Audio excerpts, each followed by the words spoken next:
The Holy Gospel of our Lord Jesus Christ according to Mark. Jesus went on with his disciples to the villages of Caesarea Philippi, and on the way he asked his disciples, "Who do people say that I am?" And they answered him, "John the Baptist, and others Elijah, and still others one of the prophets." He asked them, "But who do you say that I am?" Peter answered him, "You are the Messiah." And he sternly ordered them not to tell anyone about him. Then he began to teach them that the Son of Man must undergo great suffering and be rejected by the elders, the chief priests, and the scribes, and be killed, and after 3 days rise again. He said this all quite openly.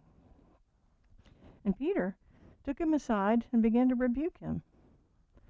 But turning and looking at his disciples, he rebuked Peter and said, "Get behind me, Satan, for you are setting your mind not on divine things, but on human things." He called the crowd with his disciples and said to them, "If any want to become my followers, let them deny themselves and take up their cross and follow me. For those who want to save their life will lose it, and those who lose their life for my sake and for the sake of the gospel will save it. For what will it profit them to gain the whole world and forfeit their life?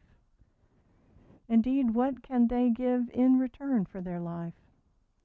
Those who are ashamed of me and my words in this adulterous and sinful generation, of them the Son of Man will also be ashamed when he comes in the glory of his Father with the holy angels." The Gospel of the Lord. Please be seated.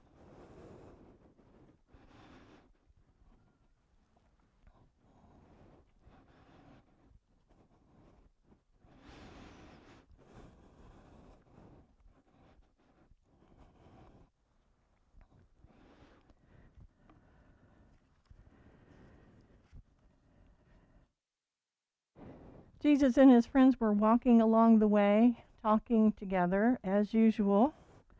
And as usual, the conversation began to turn in a strange direction.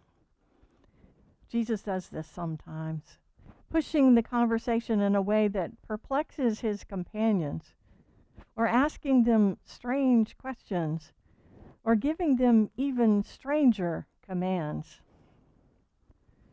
After some talk about his identity, he pressed them to understand what it means to follow him.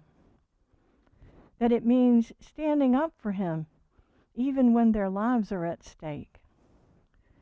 For in the days of Mark's readers, who were first hearing this story, Christians themselves were being crucified by Rome for confessing Jesus as Lord.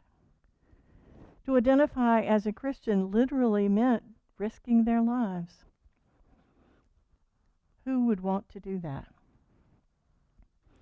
This was a really hard one for his companions on this day.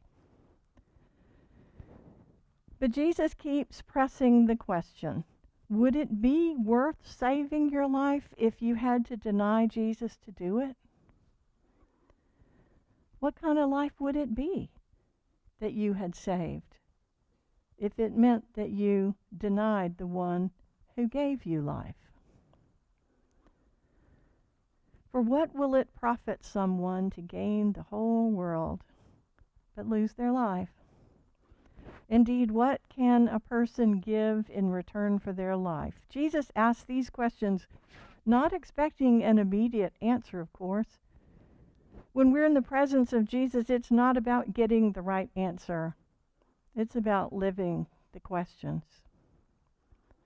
It's about listening to him, being taught by him, for the purpose of learning how to live a particular kind of life that he is calling us to. A life that requires something of us. And today he is asking us to remember that our lives are actually worth more than anything, more than everything. So why would we squander that life on things that are not, in the end, important. The poet Mary Oliver asked the question another way in her wonderful and much quoted poem, The Summer Day. Tell me, she asked, what is it you plan to do with your one wild and precious life? I like the way Mary Oliver puts it. What is it you plan to do with your one and wild and precious life? So that's our question for today. The day that we are celebrating our homecoming, our regathering as a community to begin yet another season in the life of All Saints Church. We ask ourselves as individuals, how are we going to follow Jesus this year as the world around us churns and roils and begs us to spend our time fighting and spend ourselves accumulating more stuff and engaging in activity that is not life-giving for us? How are we going to stand for what He calls us to stand for when we are so busy and distracted? And we ask ourselves as a parish, which also has just one wild and precious life, what are we going to do with that life so that we're following Jesus and not squandering it on stuff that is not life-giving to the community around us?